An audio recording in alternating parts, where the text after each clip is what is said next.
Como mencionei, já vimos em capítulo 3, versículo 11.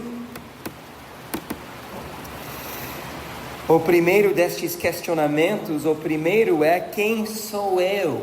Olha na sua Bíblia, capítulo 3, versículo 11, Êxodo 3, 11. Onde Moisés perguntou a Deus: quem sou eu para ir a Faraó e tirar do Egito os filhos de Israel? Agora lembramos da sequência. Algumas semanas já a gente tem pensado sobre essa sequência. Deus da sarça anunciou seus planos e chamou Moisés para ser seu representante no livramento dos israelitas. Podemos entender até a pergunta de Moisés: quem sou eu? Faz sentido. Não é um projeto pequeno. Mas tem problema, pois Moisés questiona somente a última parte daquilo que Deus tinha falado para eles. Veja versos 7 e 8. Versos 7 e 8 antes, no capítulo, observa quem é que Deus disse que desceu a fim de livrar das mãos dos egípcios. Quem está se garantindo trabalhar? Versos 7 e 8. É Deus. Verso 7, certamente eu vi Deus falando, o Senhor falando, certamente vi a aflição dos meus povos que está no Egito e ouvi seu clamor por causa dos seus feitores. Não está dizendo, vai lá tu, Moisés, e vê e escuta, mas eu vi e ouvi, eu conheço o sofrimento do meu povo, por isso eu, verso 8, desci a fim de livrá-los das mãos dos egípcios. Então Deus já havia prometido fazer esta tarefa. Então quando Moisés pergunta quem sou eu, ele está a mostrar que seus olhos, agora no início da conversa, são fixos na sua própria pessoa.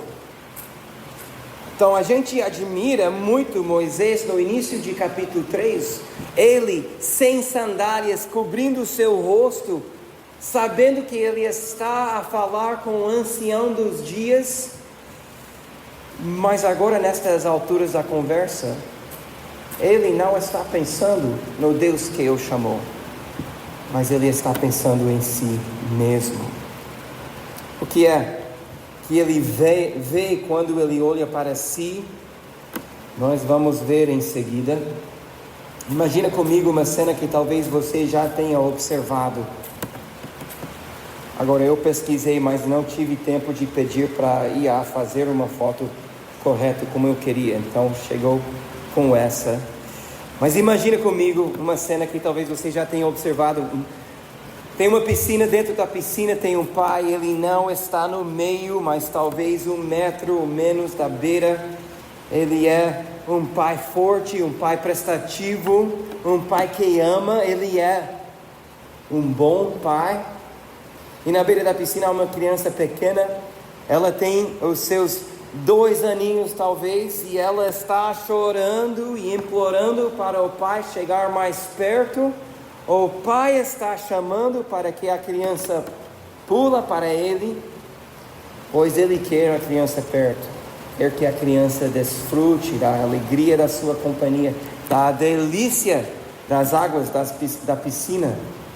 Mas a criança não pula, só chora. Agora, como que você iria aconselhar aquela criança? O que a criança precisa mudar para poder desfrutar da alegria do seu pai? Quando Deus respondeu a Moisés, verso 12, Deus prometeu estar com Moisés. Eu estarei com você, e este será o sinal que eu o enviarei. Depois que você tiver tirado o povo do Egito, vocês adorarão a Deus neste monte.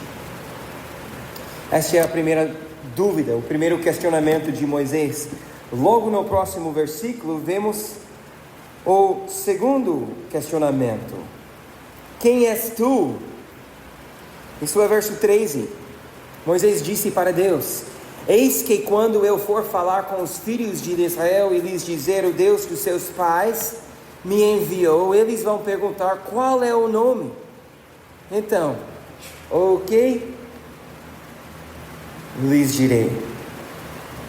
Assim também nós já trabalhamos toda essa sequência semana passada com o pastor Davi até semana retrasada, mas a segunda dúvida é esta: quem és tu? Essa dúvida, este questionamento também é lógico. Se Moisés for, ele precisa entender a grandeza daquele que está chamando. E todas as características que o eu sou significa, todo aquele trato que tivemos semana passada a pensar sobre o que está implícito neste nome, devem servir como motivos para que Moisés teme ao Senhor e então obedece ao Senhor. Então, ao responder, Deus exalta a sua própria grandeza. Deus disse: você pode falar para eles que eu sou o grande.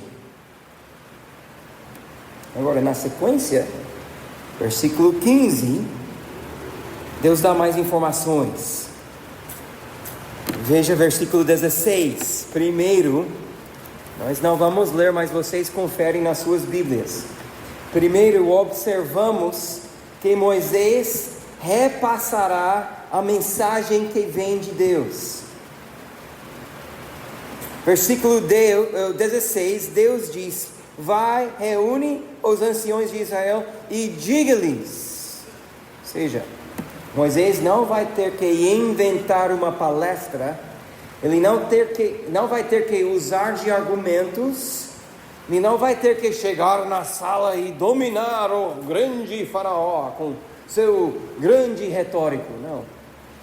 Ele só tem que dizer aquilo que Deus já tem falado para eles. Segundo, lá no Egito, Deus já estava a preparar a liderança dos hebreus. Estavam preparados e Moisés não iria sozinho. Isto está em verso 18. Depois de toda esta conversa com os líderes, Deus garante: ouvirão o que você vai dizer. Você irá com os anciões de Israel ao rei do Egito. Deus não iria mandar Moisés sozinho para enfrentar Faraó. Terceiro, Deus também disse que Faraó não vai receber bem a sua mensagem. Ou seja, isso é, para falar em palavras suaves, ele vai rejeitar a mensagem. Moisés pode ir confiante, pois já saberia o resultado. Isso, versículo 19. Eu sei, porém, que o rei do Egito não nos deixará ir, se não for obrigado por mão forte. Deus fará prodígios. Verso 20. Deus mostraria também a Egito a sua glória. Faraó, uma vez entendendo a glória de Deus, então cederá. Agora, antes de nós prosseguirmos, talvez você que já tem lido o capítulo 3 já percebe a diferença entre o que Moisés precisava falar para os israelitas. Olhe no versículo 17. Deus promete tirá-los da aflição do Egito e levá-los para a terra do Cananeu, do Eteu, do Amareu, Ferezeu e todo aquele povo, para uma terra que emana leite e mel. Essa é a promessa que os israelitas estão esperando. Mas em verso 18, Moisés deve apresentar a sua tarefa a Faraó em outros termos. Versículo 18, Moisés vai dizer a Faraó: o Senhor, o Deus dos Hebreus, veio ao nosso encontro. Agora deixe-nos ir caminho de 3 dias ao deserto, a fim de oferecer sacrifícios ao Senhor nosso Deus. Parece ser 2 coisas diferentes, não parece? Para um é um livramento total, para outro talvez poderia ser interpretado como se fosse um retiro de 3 dias para adorar a Deus. Quem sabe eles voltam. Embora a gente sabe que Moisés dando este relato para Faraó, todo mundo sabe que uma vez saído ninguém volta mais. Isso está subentendido, eu acredito.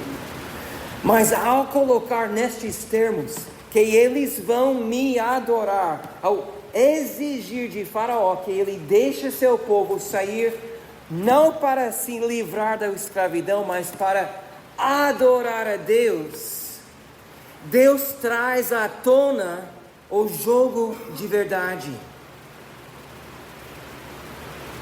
Porque o problema no Egito, o problema principal no Egito não era, embora a escravidão é um problema grave. O problema no Egito, a escravidão do povo hebreu no Egito, era fruto de um problema pior, mais grave. Faraó se achava Deus. Faraó se entendia que ele era o Deus dos hebreus. Ele se achava dono deles. Não é uma simples questão de que ele queria mão de obra barata. Ele se achava dono. Nem um retiro de 3 dias é permitido para este povo. Então Faraó vai resistir a Deus, mas vai ser nestes termos. Ele não vai suportar que os hebreus adoram outro Deus. Estão comigo? Então, Yahvé, o Eu Sou, faz a saída dos hebreus uma questão de adoração. Uma questão de adoração. Por isso, verso 20, Deus mostrará para todo o Egito quem é o soberano na terra. Porque brigar com Deus por glória nunca é uma boa ideia. Então, versos 21 e 22, Deus vai dar um spoiler. Normalmente, quando há 2 nações brigando, quem vence nesta briga, ou seja, os outros soldados, o exército que domina, estes soldados são aqueles que vão receber o despojo. Mas Deus deixa claro para Moisés, versos 21 e 22, que a vitória dos israelitas será tão completa que vai ser as mulheres, não roubando, mas pedindo, elas serão dadas o despojo da terra. Não vai ser o exército, mas vai ser as mulheres. Isso é uma derrota total. E uma outra coisa que percebemos, porque Deus é justo, é que neste pedido pelo despojo de Egito, os hebreus receberão seu salário pelos anos de trabalho, porque Deus é justo. Lembrem o que nós falamos na semana passada sobre adoração. É sempre uma questão doxológica. É sempre uma questão doxológica. Faraó não vai deixar os hebreus sair. Ele vai, mas vai ser depois que ele entende a questão de quem merece a glória. Moisés vai obedecer o chamado de Deus? Ele vai, mas primeiro ele vai ter que viver para a glória de Deus. Pois bem, meus amados, esta é a questão básica da nossa vida. A questão da essência de quem nós somos. Sempre uma questão doxológica de glória. Viveremos para a glória de quem? Acordamos de manhã para a grandeza de quem? Como o Novo Testamento nos ensina, se vocês comem ou bebem ou fazem qualquer outra coisa, façam tudo para a glória de Deus. Ou seja, somos homens e mulheres para a glória de Deus, marido e esposa para a glória de Deus, pais de filhos para a glória de Deus, membros de igreja para a glória de Deus, cidadãos do Brasil para a glória de Deus. Cantamos até este refrão hoje. Semana passada também mencionamos Romanos 3, 11 e 36. A Ele seja a glória para sempre. Isto, amados, não é um ditado cristão, não é um refrão de hino somente. Isto é um estilo da nossa vida, é razão pela qual nós levantamos de manhã. E agora, ao decolar, como se fosse neste estudo de Êxodo, é a glória de Deus que precisamos ver em primeiro lugar. Para que esta glória de Deus vira a nossa razão, a nossa identidade, a nossa preocupação e o desejo do nosso coração. Não somos mais aqueles que aonde formos temos que ser, temos que sobressair, ou sermos elogiados. Não somos mais as pessoas que identificamos-nos como vítimas. Nós sofremos esta injustiça. Não tiramos nossas sandálias, porque Deus é santo e glorioso. Faraó vai para a ruína, porque ele vai disputar com Deus por glória. Mas Moisés ainda não está convencido. Então nós partimos para capítulo 4, olha o versículo 1, onde nós vemos o terceiro questionamento. Agora começam a ficar mais forte, mas Moisés respondeu: mas eis que eles não vão acreditar em mim, nem ouvirão o que eu vou dizer, pois dirão: o Senhor não apareceu a você.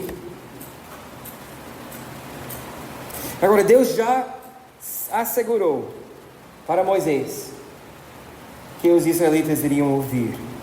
Já assegurou para Moisés que Faraó não iria ouvir. Mas Moisés está a dizer: o Senhor está errado. Eu não acredito que eles vão me ouvir.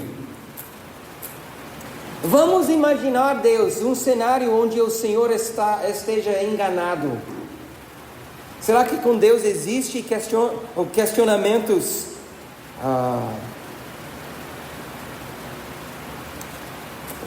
talvez eu possa dizer, será que com Deus existem questões hipotéticas? Vamos, Deus, criar um cenário assim de paralelo e ver se sua teoria sobre a forma que as coisas vão acontecer realmente vai trabalhar naquele cenário também. Podemos dizer para Deus: e se não? Quando Deus fala para nós como que vai ser. Agora nós vamos dar um desconto para Moisés neste momento. Pelo menos da nossa perspectiva cristã, de onde eu acredito que a maioria de nós estamos chegando a este texto hoje. Moisés não tivera a Bíblia para ler e meditar toda manhã. Ele não podia abrir os Salmos e lembrar a si mesmo da fidelidade do Senhor, da bondade do Senhor. Ele não tivera este recurso tão rico que nós hoje temos. E aliás, ele tem passado uns 40 anos longe do povo de Deus. Ele também não tem uma igreja que possa chegar ao lado dele para exortá-lo à fidelidade quando ele quer duvidar. Podemos até entender de alguma forma Moisés está conhecendo pessoalmente o Senhor neste dia. Mas no outro lado da moeda ele está tendo uma visão de Deus, não está? Deus está falando com ele numa sarça. Yeah! Você não queria que Deus aparecesse para você? Eu sei que vocês querem isso.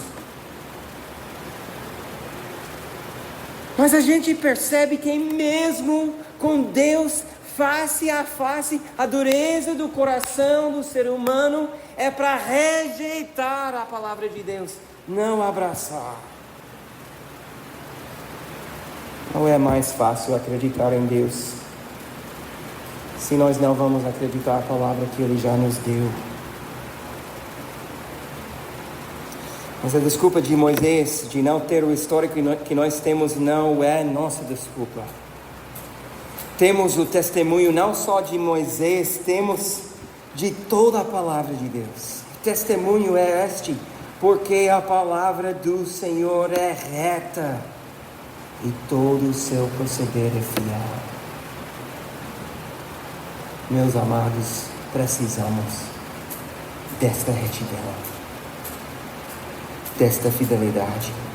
Então, se entendermos a dúvida de Moisés aqui, nós pelo menos lemos o restante da história e podemos ver que de fato aconteceu conforme a palavra de Deus.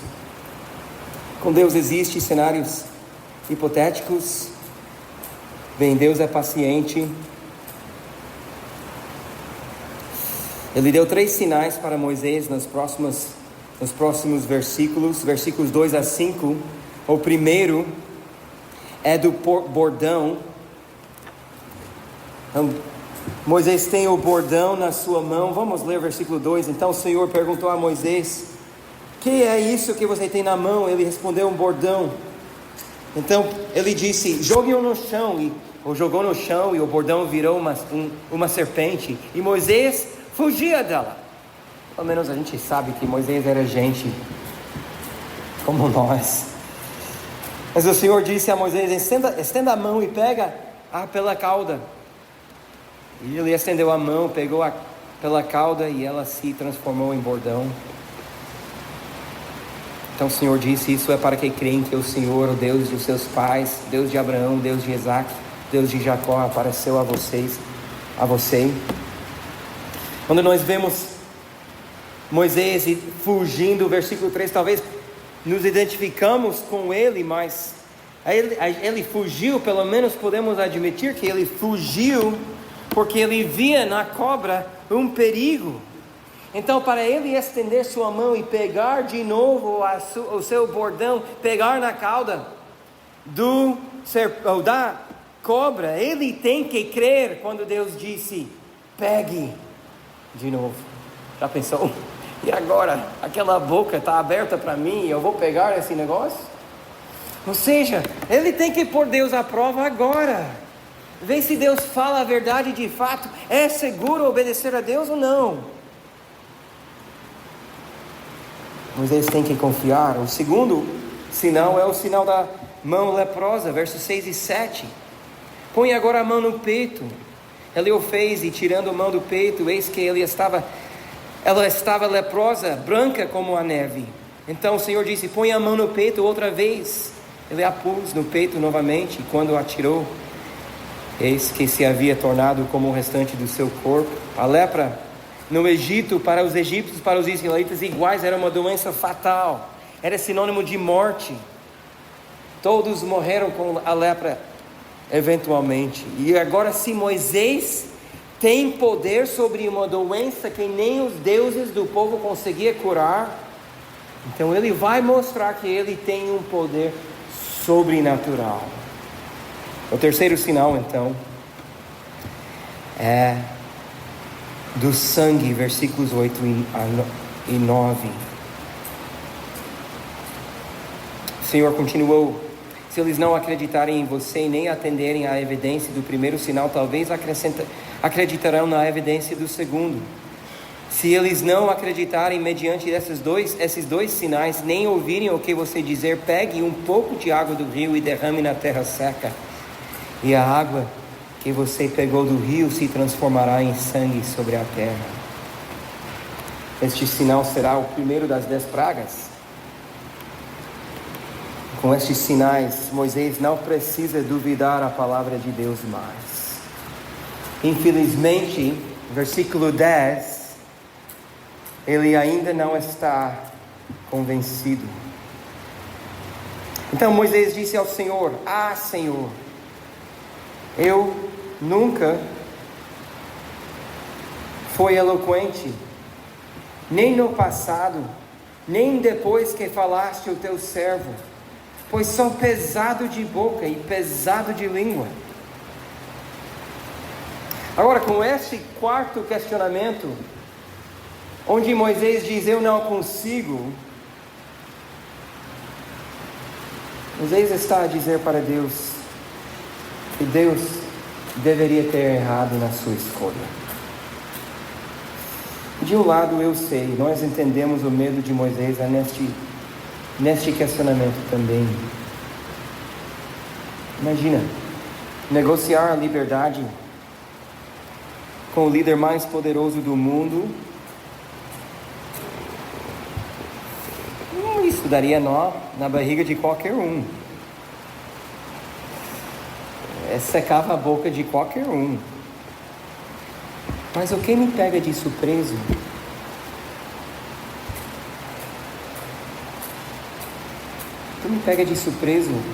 é a resposta do Senhor em versículo 11. Será que Moisés queria ser mimado neste momento? Será que ele queria que Deus dissesse: não, meu filhinho, vai lá, tu consegue, eu acredito em você.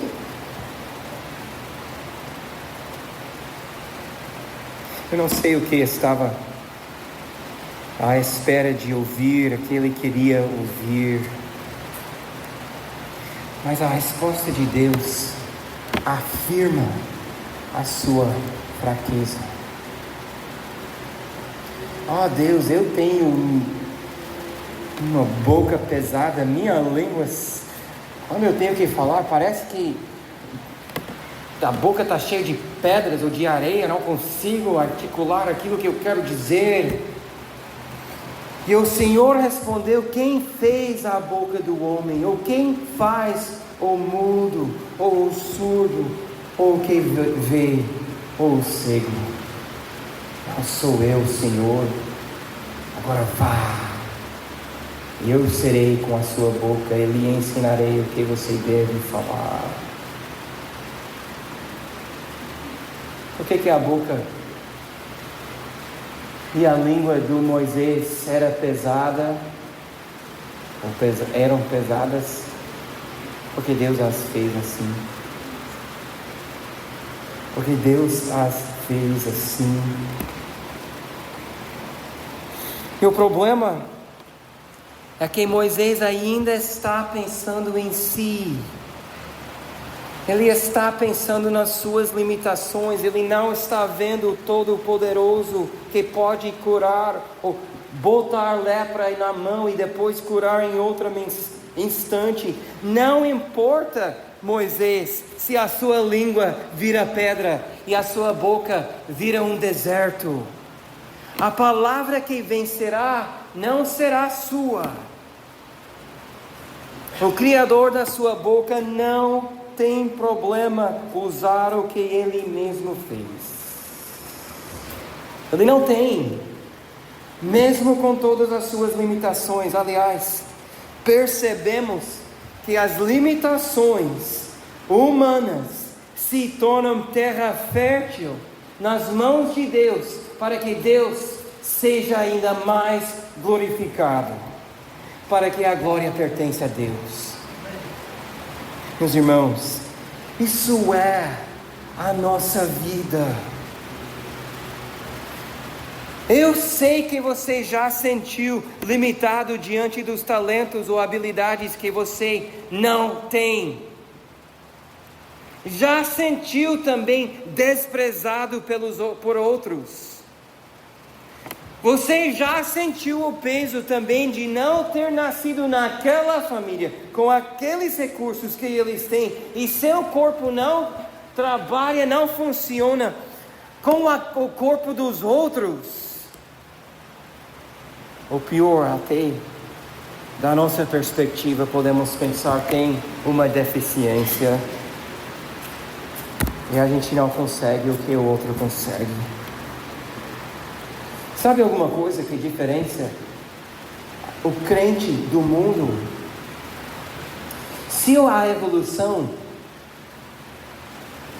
for verdadeira e não há um Criador que ordenou as coisas para a glória dele, então a única opção seria para nós termos ciúmes da família em que o outro nasceu, ou inveja do cônjuge que ela tem, ou a amargura que temos que passar com a vida, com limitações. Isto é o fim da evolução, é dizer, os sobreviventes são os fortes, mas a evolução, amados, e isto é boas notícias para todos nós, a evolução é mentira. Fomos criados por um Deus bondoso que diz, eu não errei. Quando eu fiz você, no corpo que você tem, na família com os pais que você tem ou não tem, eu não errei contigo. Fomos criados por um Deus que vai receber a glória das nossas vidas. Irmão, sempre é uma questão de glória. Moisés vai submeter a Deus se ele entende que viver para a glória do Criador é a melhor vida que existe. Moisés será glorificado por ser um orador poderoso. Deus será glorificado por usar um instrumento fraco para derrubar os fortes. Isso é a mensagem que o Novo Testamento nos traz. É o que Paulo aprendeu. Quando ele testemunhou que Deus falou para ele, a minha graça te basta. Ou a minha graça é o que basta para você. Nunca era sobre a força de Paulo, mas sim a glória de Deus. Porque o poder se aperfeiçoou na fraqueza. Você se sente fraco? Será que Moisés se contentará com isso? Dele ser fraco e Deus ser forte? Será que eu vou me contentar com isso? Ou que eu quero um pouco da glória para mim? No final dessa citação em 2 Coríntios 12, ainda mais forte de Paulo dizendo então a sua resposta a esta verdade. Ele diz, de boa vontade, pois mais me gloriarei nas fraquezas, para que sobre mim repouse o poder de Cristo. Por isso, sinto prazer nas fraquezas, nos insultos, nas privações, nas perseguições, nas angústias, por amor de Cristo. O meu amado está ruim na sua vida hoje? Tem dificuldade? Procura a glória de si mesmo na sua fraqueza? Vê se você não se encaixa numa dessas palavras sublinhadas ali na tela para nós. Fraco, sendo insultado, privado de algo que você acha que merece, perseguido, ignorado, angustiado. Meu amado, você está vivendo a vida onde a graça de Deus pode sobressair. Você está no caminho para conhecer o poder de Deus. Não é hora de desistir.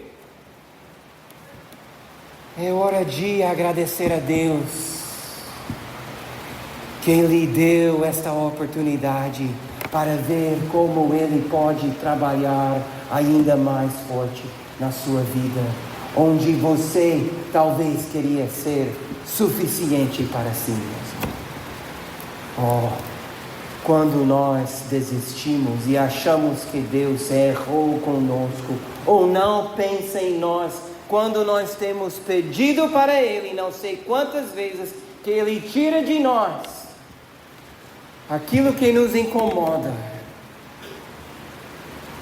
então desistimos e privamos-nos de ver a glória de Deus, o poder de Deus, a graça de Deus atuando em nossas vidas. Nossas fraquezas não são desculpas, são terras férteis para que Deus possa ser ainda mais glorificado. Mas Moisés endureceu seu coração.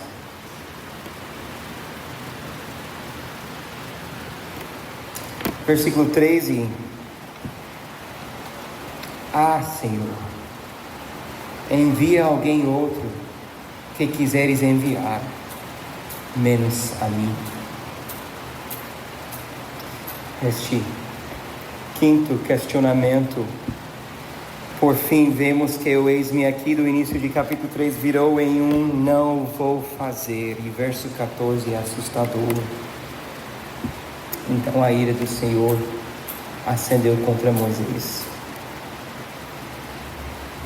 Agora Deus promete mandar Arão, seu irmão, para ajudar Moisés nesta tarefa.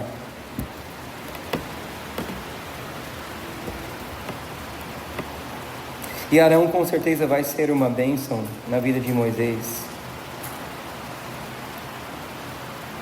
Mas Arão também vai ser responsável pela primeira rebeldia e primeira matança que acontece entre os israelitas.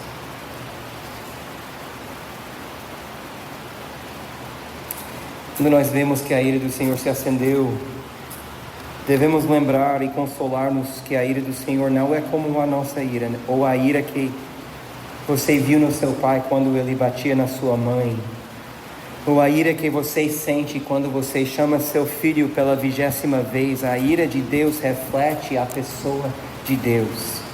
É santa, pura, justa, como Deus é santo, puro e justo. Mas Deus fica irado.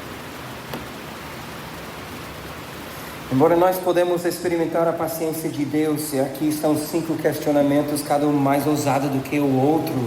Moisés devia ter falado como a Maria fez, quando ela falou com o anjo: seja comigo conforme a sua palavra. Não podemos interpretar a paciência de Deus como se fosse indiferença.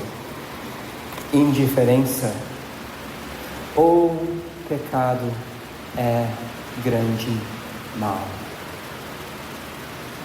Deus é tardio em irar-se.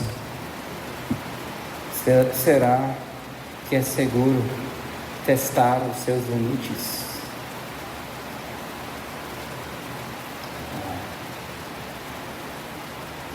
Não é, meus amados. Nós queremos nos render aos pés do Senhor bem antes de chegar onde Moisés chegou neste texto. Agora, lembra aquela criança que deixamos chorando na beira da piscina, porque não confiava no pai para pular na piscina? Lembra dela? Como que você poderia aconselhar aquela criança? Ela precisa tirar seus olhos de quem? De quem? Ela precisa fixar seus olhos em quem? Ela precisa lembrar o quê? Ela precisa confiar em quem? E assim ela desfrutará das delícias que seu pai tem a oferecer. Uma das maneiras que Deus mostra sua paciência conosco, amados, é por nós termos a oportunidade de considerar junto o exemplo de Moisés.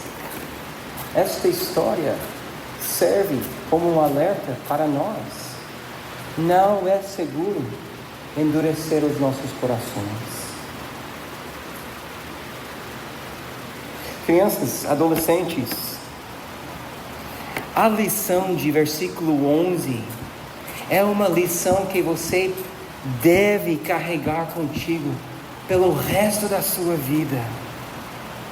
Aliás, se você aprende a lição de versículo 11 hoje, se você aprende hoje, servirá para vocês nos dias mais difíceis da sua vida. Talvez você queira decorar Êxodo 4:11, para que você possa lembrar agora que estamos começando de novo as aulas e aquelas pressões que vão acompanhar a volta para a escola.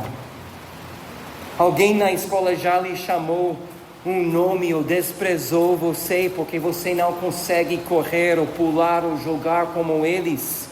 Já sofreu bullying porque você é o menor da turma? Ou não tem o dom, o talento que eles têm? Você precisa de Êxodo 4:11. Deus não errou contigo ao dar para você o corpo que Ele deu para você. Ele não errou contigo ao colocar você na família em que você está.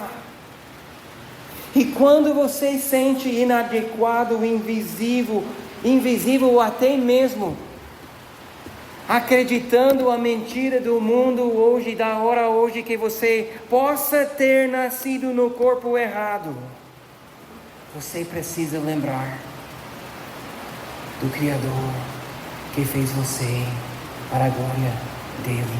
Pais, não ajudam seus filhos a alimentar mais o seu ego. Lembre seus filhos que eles têm um Deus que os fez perfeito. Quando somos tentados a achar que sabemos melhor do que Deus, o que Ele não tomou para nós, as providências que Ele precisava tomar, lembramos de Moisés. O Senhor que prometeu estar conosco é o Senhor que promete também ser glorificado em nossa fraqueza.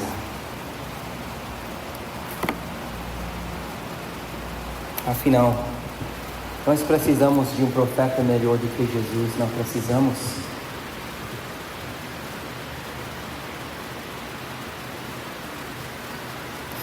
Jesus também tiveram a oportunidade para ser um libertador. Ele mesmo confessou que não fazia nada a não ser aquilo que glorificava o Pai.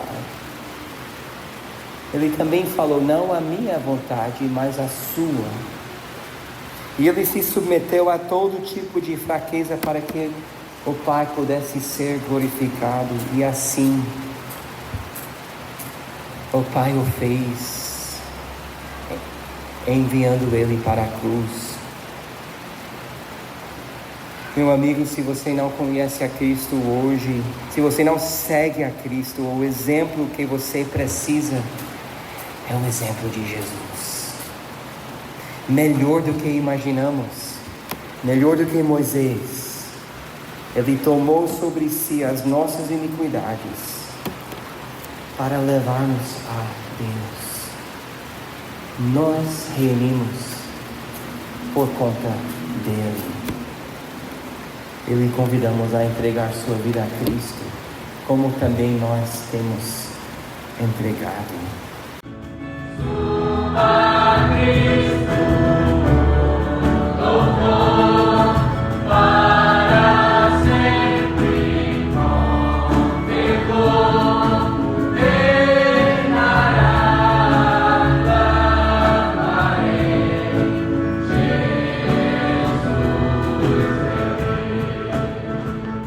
A Palavra em PH é o Ministério de Pregação da Igreja Bíblica Cambirela.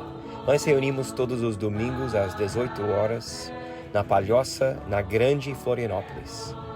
Busque por Igreja Bíblica Cambirela no Google ou procura no Instagram @ebc.palhoca.